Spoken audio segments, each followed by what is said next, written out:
Hey everyone, welcome back to PJ Never Lose Fight Picks. With the little last minute change happened in this UFC event.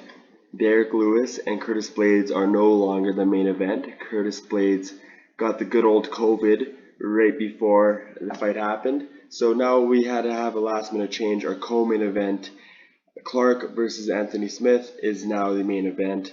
Won't be as big as a banger, but these two light heavyweights still can throw some hands, and it should be a brawler's dream here. So let's hop right into it. To start us off, we got some guys who I don't even think should be in the UFC. You got some bums in the bantamweight division.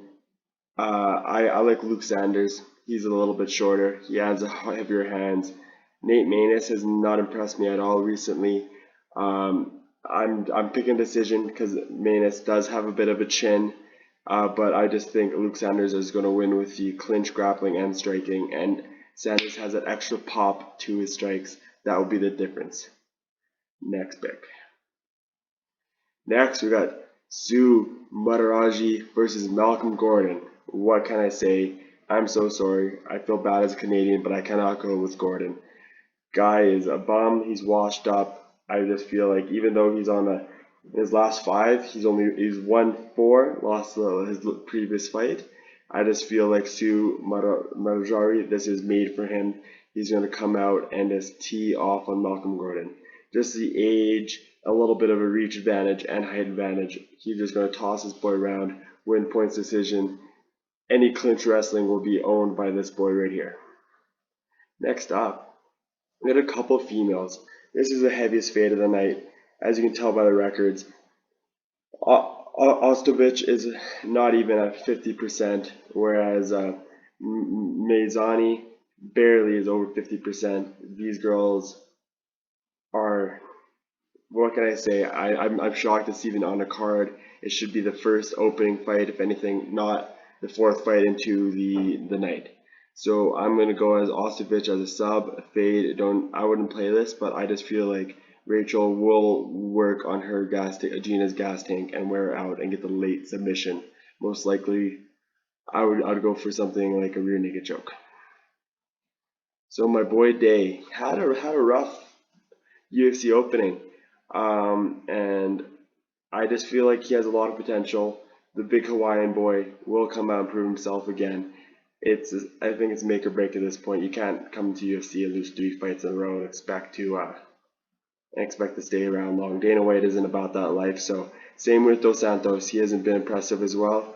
He has two losses in the UFC as well as Day does. So I feel this was a very I had money on Day that day, and I feel like he should have won that decision. Bad judging, but this one I feel like Day will just be able to push himself over. It'll be close. I like Day split decision win.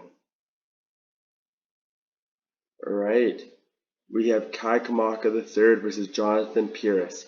Here is a big underdog, big fan of Kai Kamaka. He's stepping up from featherweights to lightweights, and I just don't think he has the size and strength to stand here. He's a short boy fighting against a long boy, Jonathan Pierce, 6 feet tall, big guy for the division. He's going to be able to be popping Kai Kamaka, winning these strikes, getting those extra points just by keeping the outside. And then he's long enough to keep the takedowns from happening. He'll be able to push him away. I like Jonathan Pierce, JSP, to take the win by decision. Just purely in boxing points. All right, Ashley Evans Smith versus Nora Dumont. Here we go. So I like Dumont by decision. I just feel like she's a well-rounded MMA fighter. She'll be able to win the clinch, maybe get thrown a few takedowns and throw a few strikes. Not too crazy about it. If you're going to throw in a parlay, get the decision and get that plus money, plus 150 at the moment. And I think it's a good piece to add to a parlay. I feel it's relatively safe, and that the girl from Lake Forest, California, will take it home. Alrighty, here is a spooker. I like Carly. He has some mean hands, and Bill Aggio just can't handle the smoke. I feel like Spike's just going to be teeing off and just destroying this guy. This guy has mean kicks.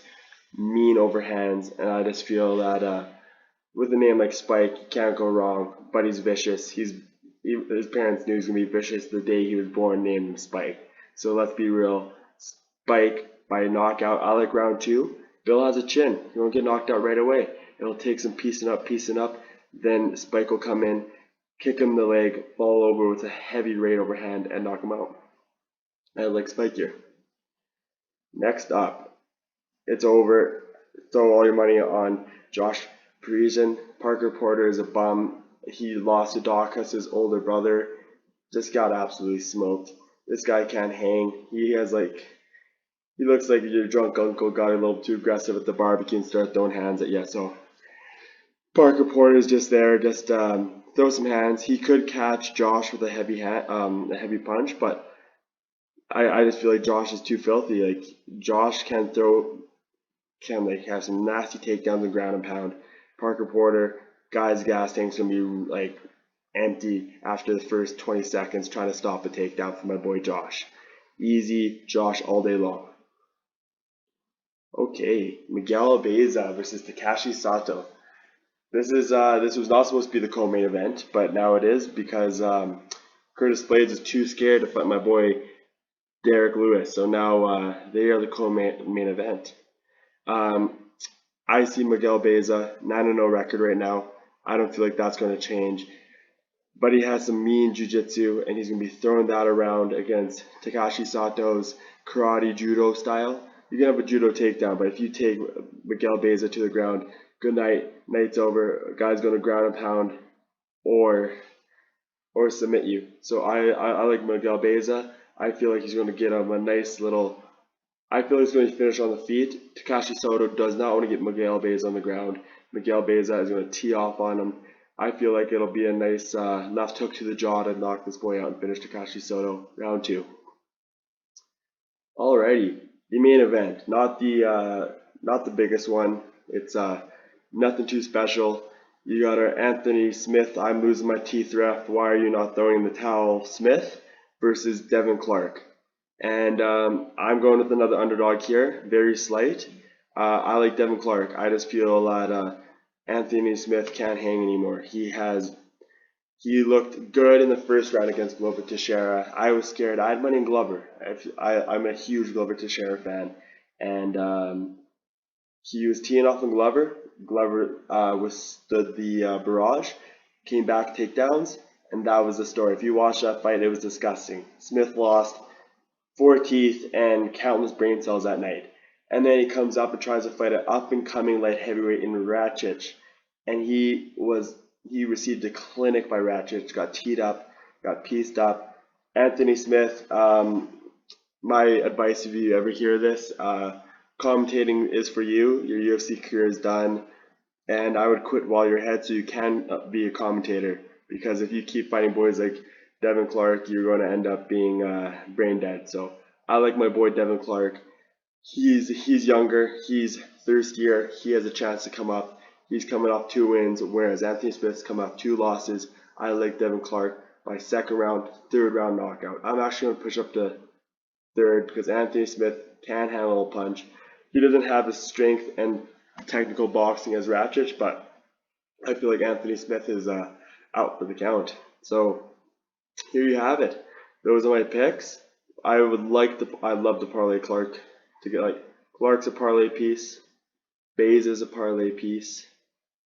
Josh, this boy is the lock of the night. Slam him. He is the parlay piece. And then after that, throw in Spike. That it should be a 4-hitter. And then throw your entire mortgage on, take a second mortgage on your house. Throw in my boy Josh. First round knockout. Parker Porter. Goodbye. See you later. And thanks for tuning in. Let's go, Devin Clark, and see you next week.